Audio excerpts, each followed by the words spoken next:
Anak-anak, Selamat Ibu. bagaimana hari ini sehat? Sehat Ibu. Oke. Kita sudah siap belajar sejarah? Siap Ibu.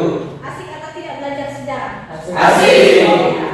Untuk memulai kegiatan belajar kita pada pagi hari ini, kita hendaknya mengucap syukur kepada Tuhan Yang Maha Esa. Oleh karena itu, salah satu yang bersedia untuk memimpin doa dipersilakan. Silakan berdiri, kita berdoa. Dipimpin oleh Paul Tuan. Silakan. Ibu guru dan teman-teman sekalian, marilah kita siapkan hati kita untuk bersama dalam doa. Dalam nama Bapa dan Putra dan Roh Kudus. Amin. Allah yang kekal dan kuasa, kami ucapkan puji dan syukur kehadirat-Mu yang Engkau selalu curahkan bagi kami. Paul Tuan ada? Hadir Ibu. Franciscus Moranumur? Hadir Ibu. Ignatius Koba. Pada kesempatan ini kita akan belajar sejarah tentang Kesultanan Islam di Indonesia, khususnya yang ada di Pulau Sumatera. Meskipun kita berbeda agama, bukan berarti kita tidak boleh mempelajari agama lain. Justru dengan mempelajari agama lain, itu akan meningkatkan rasa penghormatan, penghargaan, terlebih lagi rasa toleransi di antara kita sebagai umat, memenuhi beberapa tujuan pembelajaran. Tujuan pembelajaran yang harus kita dapat pada kesempatan ini ada 3. Yang pertama, kamu sebagai peserta didik itu harus mampu memahami keberadaan kerajaan Islam di Sumatera, terutama kerajaan Samudra Pasai, Malaka, dan Aceh. Dilihat di layar, pertanyaannya, seberapa jauh, seberapa penting nilai-nilai agama itu berpengaruh terhadap kehidupan manusia? Intinya, agama itu penting atau bagaimana menurut Anda? Sepakat? Sepakat Ibu. Oke. Kalau begitu, kita masuk ke proses pembuatan materi untuk sebentar kamu presentasi. Nah, topiknya kelompok yang sebelah sini 3 orang itu membahas tentang Malaka. Yang 3 orang di bagian sini membahas itu tentang kerajaan Kesultanan Samudra Pasai. Dan kelompok yang sebelah sini akan membahas materi tentang kerajaan Aceh.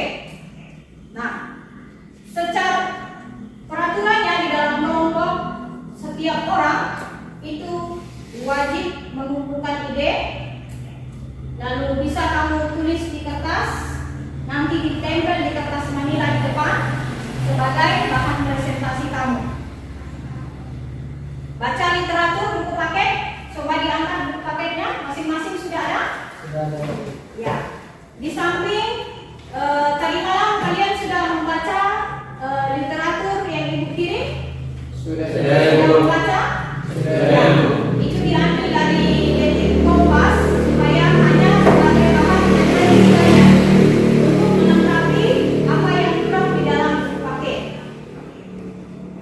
Untuk itu, dipersilakan sekitar 5-10 menit untuk mengerjakan, menulis apa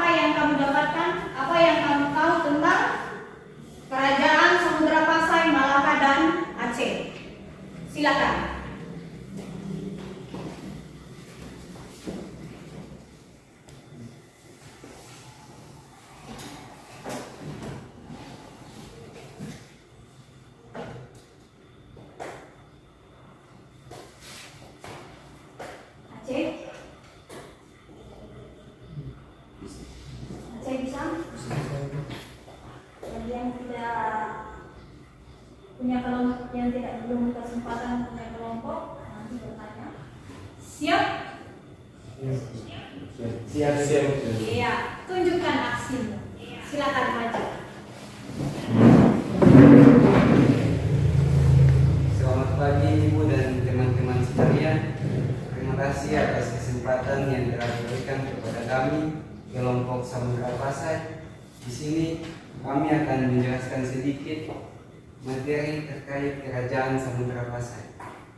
Kepada pemateri dipersilakan.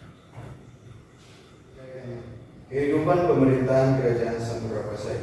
Kerajaan Samudra Pasai didirikan oleh Mahasilu yang bergelar sebagai Sultan Malik Setelah Sultan Malik Al-Salim wafat, Kerajaan Samudra Pasai dipimpin oleh Sultan Malik Al-Said.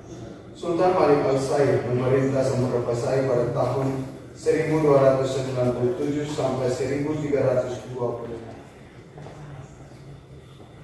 Selanjutnya kita masuk pada sesi tanya jawab yang akan diberikan dari teman-teman kepada kelompok kami.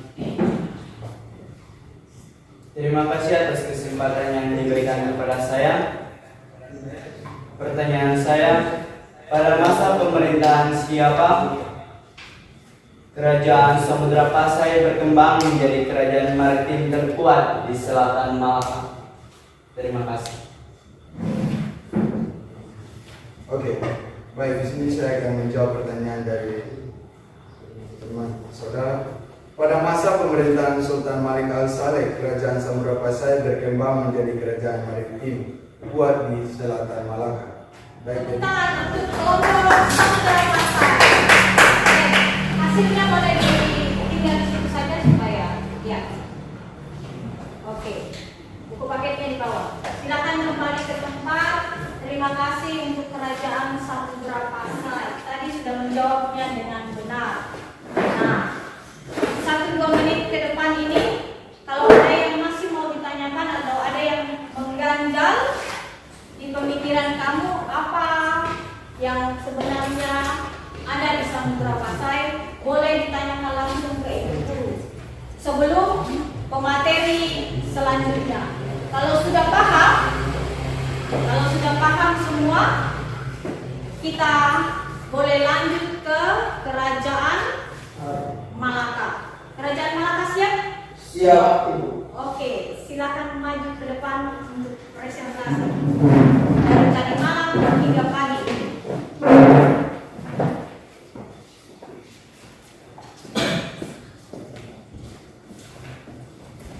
Iya, dipersilakan tunjukkan pesonanya. Kita akan memulai dengan speaker. Siapa yang maju? Koba, silakan Koba pandu SPG-nya dulu supaya tidak Oke, karena saya Oke. melihat teman-teman sudah mulai ngantuk, saya mengundang teman-teman semua bagi berdiri, kita pakai 2 menit itu. Nah, dari sini.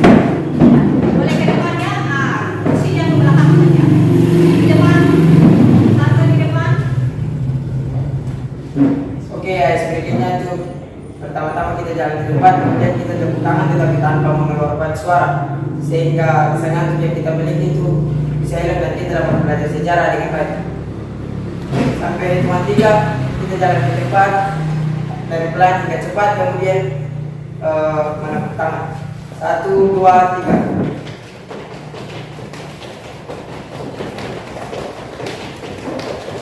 Oke, teman-teman saya silakan. Sekarang kita masuk pada presentasi tentang Kesultanan Malaka. Kerajaan Malaka merupakan kerajaan maritim Islam yang berdiri setelah Kerajaan Samudra Pasai. Pusat Kerajaan Malaka berada di daerah Malaka yang saat ini menjadi bagian dari negara Malaysia. Meskipun terletak di semenanjung Malaya, wilayah Kerajaan Malaka berkembang hingga Riau. Baik, kehidupan sosial masyarakat Malaka. Kehidupan sosial masyarakat Malaka dipengaruhi oleh faktor letak, keadaan alam, dan lingkungan wilayah. Sebagai kerajaan yang berpenghasilan dari dunia maritim, sudah jelas bahwa hubungan sosial mereka sangat kurang, bahkan cenderung mengarah ke sifat-sifat individualisme, sehingga kelompok masyarakat pun bermunculan di kerajaan Malaka. Baik, saya ingin bertanya, apa saja peninggalan sejarah yang ditinggalkan oleh Kerajaan Malaka untuk kita saat ini sehingga kita dapat mempelajari lebih Lanjut tentang Kerajaan Malaka. Itu saja pertanyaan saya, sekian. Peninggalan Kerajaan Malaka bisa dilihat hingga saat ini.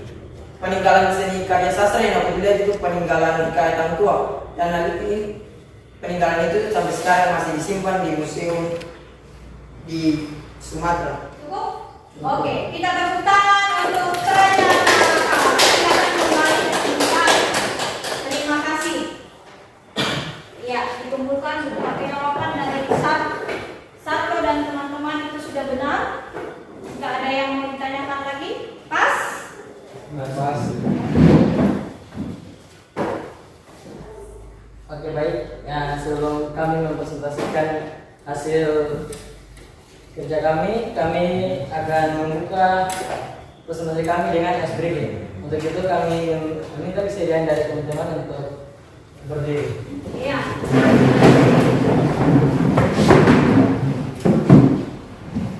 Ya, baik, saya akan menjelaskan bagaimana as berikutnya akan kami bawakan.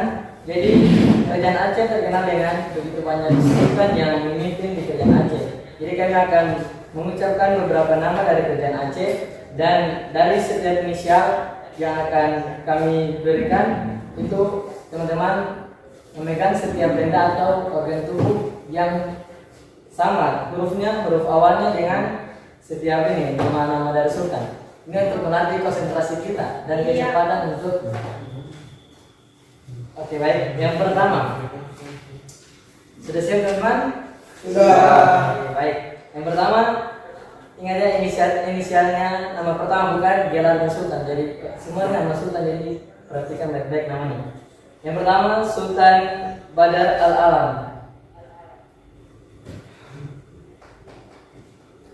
Ada yang tidak dapat? Ayo. Oke. Yang berikut Sultan Perkasa Alam Sayur.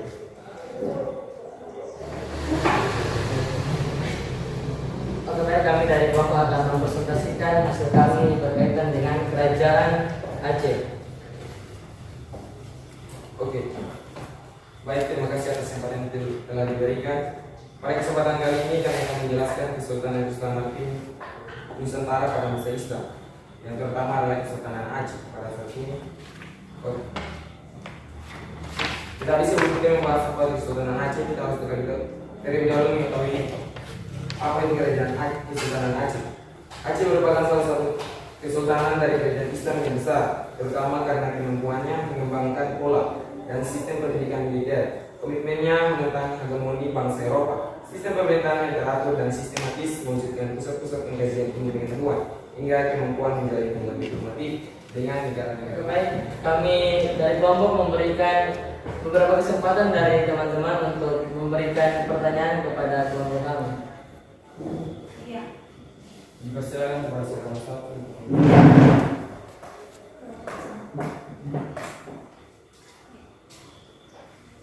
Baik, terima kasih atas kesempatan yang diberikan kepada saya. Tadi saudara sudah menjelaskan dengan baik mengenai peraturan-peraturan yang ada di Kesultanan Aceh. Tetapi di sini yang ingin saya pertanyakan, apakah saudara bisa menjelaskan kepada kami sedikit mengenai adat Makutu Alam? Apa saja yang terdapat dalam aturan-aturan apa saja yang terdapat dalam adat Makutu Alam? Sekian. Dengan undang-undang dan ini yang diberi nama adat Makutu Alam. Undang-undang ini yang ditulis menggunakan huruf Arab yang berkaitan dengan tata pemerintahan yang berada di Kesultanan Aceh. Undang-undang ini mengatur tentang struktur pemerintahan, kondisi sosial dan kondisi keadaan ekonomi di negara Aceh. Terpisahkan, tapi tetap dalam satu kesatuan dalam kerajaan Aceh. Itu uniknya. Itu yang dibilang beragam itu memperkaya budaya yang ada. Mantap? Oke, terima kasih. Kamu sudah memberikan pertanyaan yang cukup mengesankan. Kalau bukunya ditinggal, buku paketnya saja yang ambil. Ya, itu tadi beberapa presentasi mengemukakan ide secara bergantian. Kita sudah menerapkan metode cooperative thinking tipe role group. Artinya artinya bekerja sama dalam tim secara berkelompok. Bagaimana perasaan Anda? Senang.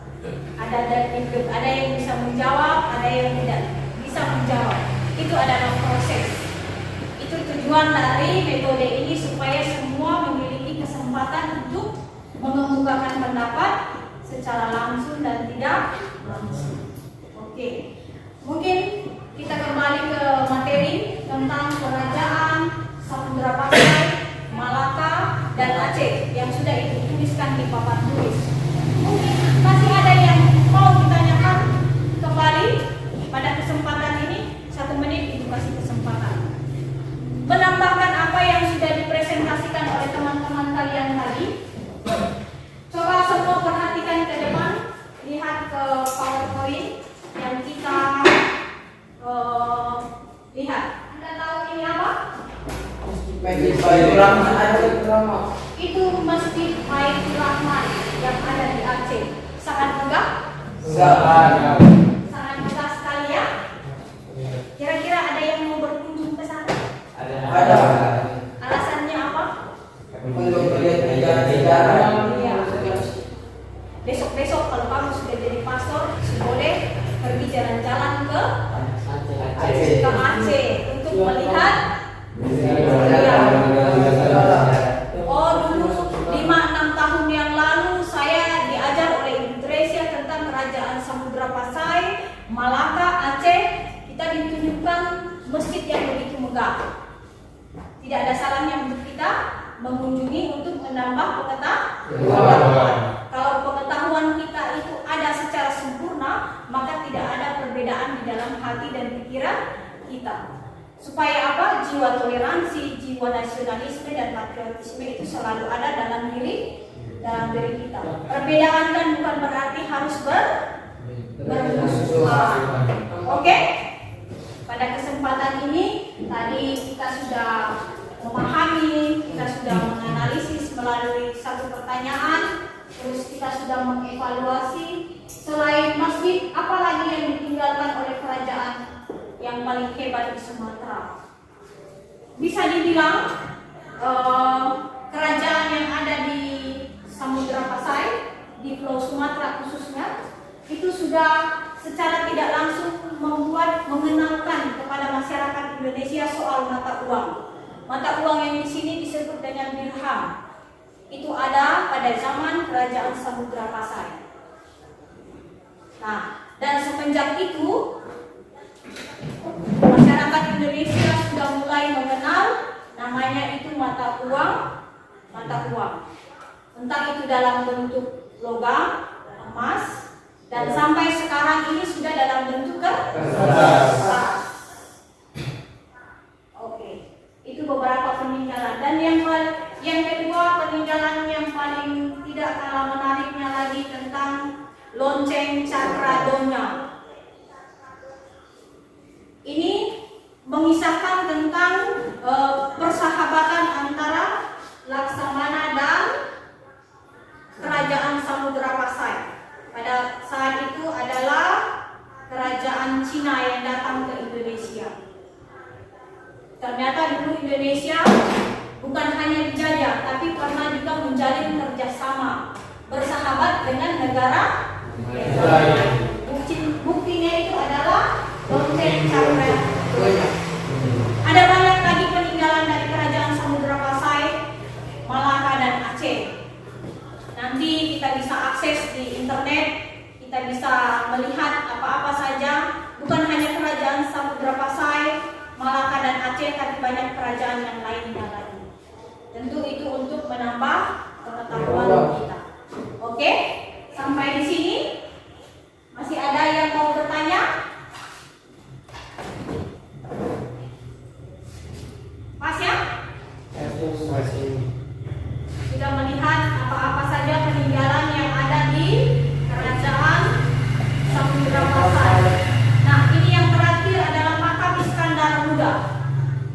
Sultan Iskandar Muda. Keren ya? Itu semua sepertinya terbuat dari marmer. Marmer itu lumayan ya, harganya mahal sekali. Oke, kalau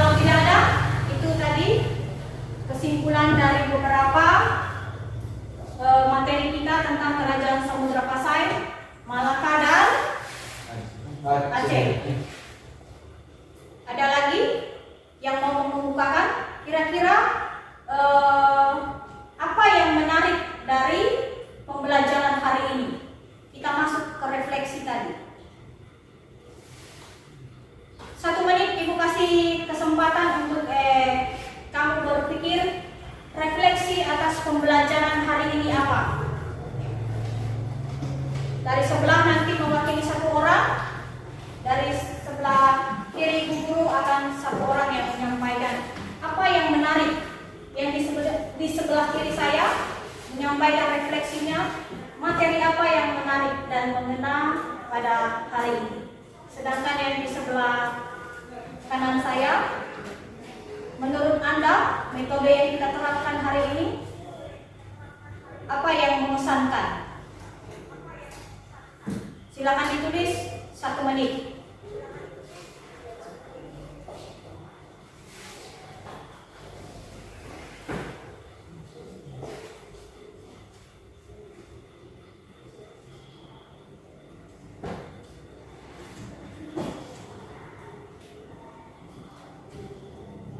Oke, lajur sebelah kiri atau lajur sebelah kanan dulu.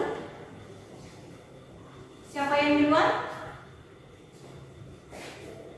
Kalau ada yang lebih dari 1 juga boleh, lebih baik.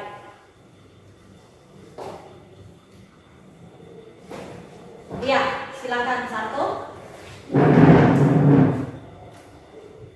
Baik, untuk saya metode pembelajaran hari ini metodenya menyenangkan karena bukan hanya kita belajar tetapi kita langsung mempresentasikan mengenai kerajaan-kerajaan yang ada di Indonesia, khususnya kerajaan di wilayah Sumatera.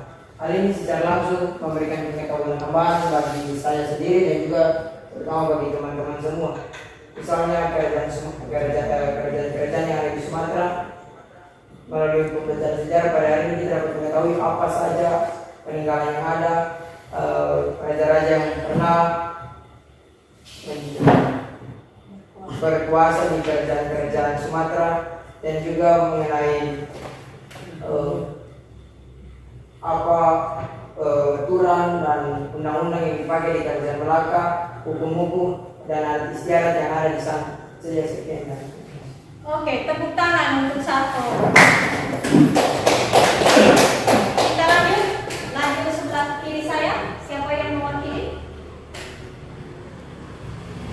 Bisa? Ya, Fabio.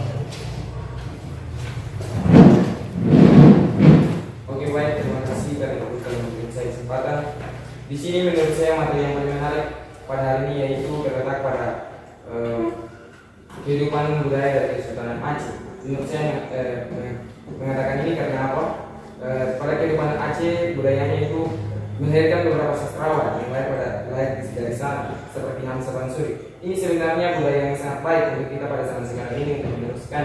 Karena jika dilihat bahwa pada zaman sekarang ini, terutama pada saat era digital ini, banyak sekali anak-anak muda yang tidak ingin menjadi seorang sastrawan. Sebenarnya kita harus menjadi sastrawan yang juga apa yang telah diteruskan oleh leluhur kita seperti kehidupan budaya dari Kesultanan Aceh, yaitu Hamzah Bansuri, meneruskan apa yang telah mereka buat seperti menjadi seorang sastrawan. Ini adalah hal yang baik, faktor yang sangat baik untuk menunjang kehidupan berbangsa Indonesia ini, untuk membuat sehingga generasi muda ini semakin lebih baik dalam hal sastra, karena sastra ini juga sangat memacu kepada pendidikan dan juga intelektual para generasi muda di era sekarang ini. Sekian dan terima kasih. Oke, tepuk tangan untuk Fabio. Ada lagi yang mau menyampaikan? Betul sekali ya, soal sastra. Terlebih kamu sebagai generasi yang nantinya akan menjadi seorang pastor. Menjadi seorang pastor itu bukan hanya dituntut tingkah lakunya yang baik, tapi pemahaman kamu terhadap apa yang terjadi, terlebih itu apa yang kamu sampaikan soal firman Tuhan itu terkait dengan kehidupan sehari-hari manusia. Semoga pembelajaran ini bisa menjadi inspirasi.